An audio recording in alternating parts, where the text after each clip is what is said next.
Dans la vidéo précédente, on a déterminé les équations horaires d'une transformation de rugby. On va maintenant les utiliser. Et pour commencer, on va déterminer la portée, c'est-à-dire la distance parcourue par le ballon avant de toucher le sol. On cherche donc à déterminer ce x. Mais pour utiliser notre équation horaire, il nous faut un temps.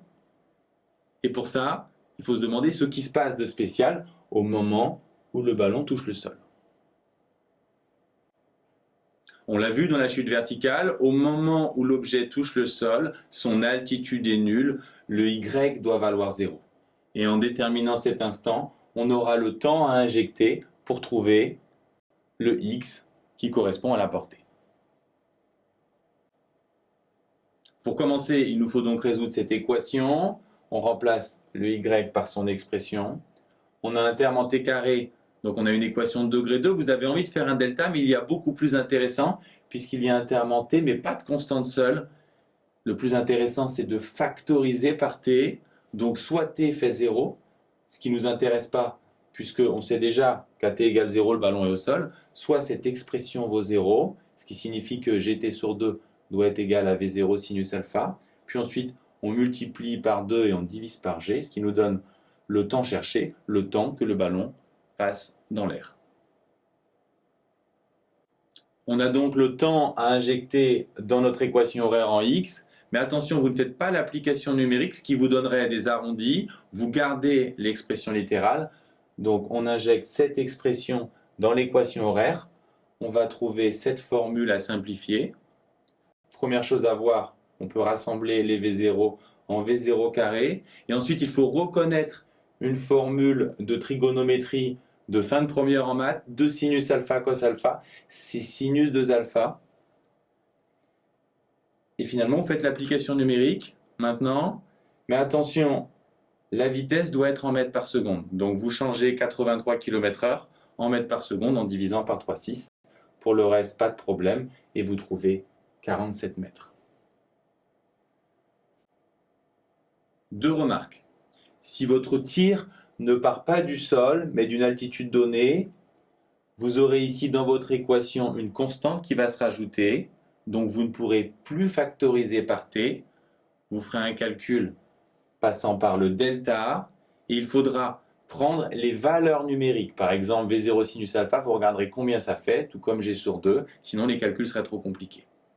Deuxième remarque, on peut vous demander quel est l'angle optimal pour une vitesse donnée, c'est-à-dire quel est l'angle optimal à prendre pour que l'objet aille le plus loin possible. Puisque V0 et G sont fixés, il faut que sinus 2 alpha soit maximum, autrement dit, sinus 2 alpha doit être égal à 1. Vous devez savoir que ça signifie que l'angle doit faire 90 degrés, l'angle double ici, donc alpha doit faire 45. Si on lance à 45 degrés, c'est là que l'objet ira le plus loin, mais à supposer qu'il n'y ait pas de frottement. Deuxième grand classique avec les équations horaires, on va déterminer la flèche de la trajectoire, c'est-à-dire la hauteur maximale, autrement dit le y correspondant au sommet de la trajectoire. Mais pour utiliser notre équation horaire en y, il nous faut un temps. On va donc se demander ce qui se passe de spécial quand on est au plus haut de la trajectoire. Au sommet de la trajectoire, on a cessé de monter, on n'a pas encore commencé à descendre, donc la vitesse verticale n'est plus positive, elle n'est pas encore négative, la vitesse verticale est nulle. Et en déterminant ce temps, on va ensuite pouvoir l'injecter dans le y pour trouver notre y max, c'est-à-dire notre flèche. On remplace Vy par son expression et on a une équation assez simple à résoudre. On trouve t égale V0 sinus alpha sur g, c'est-à-dire la moitié du temps précédent, la moitié du temps passé en l'air, ce qui est assez logique puisqu'on est parti du sol, on arrive au sol, la moitié du temps est passé à monter et la moitié à descendre. On sait qu'il faut injecter ce temps dans l'équation horaire en y pour avoir la flèche. Donc notre formule va devenir celle-ci. On remplace tous les t2 par cette expression. On obtient quelque chose d'assez spectaculaire. On va ensuite simplifier tout ça. On applique le carré sur V0 sinus alpha et G. Ici, on a V0 carré et sinus carré alpha. on doit remarquer que le g carré va se simplifier avec le g ici. Et pour finir, ce qu'il faut voir, c'est que ces deux termes sont identiques, donc on peut faire une factorisation par ce terme. On a ce terme multiplié par moins 1/2 et multiplié par 1, autrement dit, cette expression. Il ne nous reste plus qu'à faire l'application numérique. N'oubliez pas, la vitesse doit être prise en mètres par seconde. Pour le reste, l'angle c'est 60 degrés, g c'est 9,8 et on trouve une flèche égale à 20 mètres. Dernière question, est-ce que l'essai est transformé? Je vous rappelle que le joueur frappe avec une vitesse de 83 km/h, un angle de 60 degrés. Les poteaux sont situés à 45 mètres du ballon au départ. On se demande si le ballon passe au-dessus de la barre qui est à 3 mètres de haut. La difficulté, c'est que on veut connaître y pour x égale 45, alors que nous, on a y en fonction de t et pas en fonction de x. On a une expression de y en fonction du temps, mais on en voudrait une en fonction de x. Regardons ce qu'on sait sur x. X, c'est v0 cos alpha t, donc t, c'est x sur v0 cos alpha.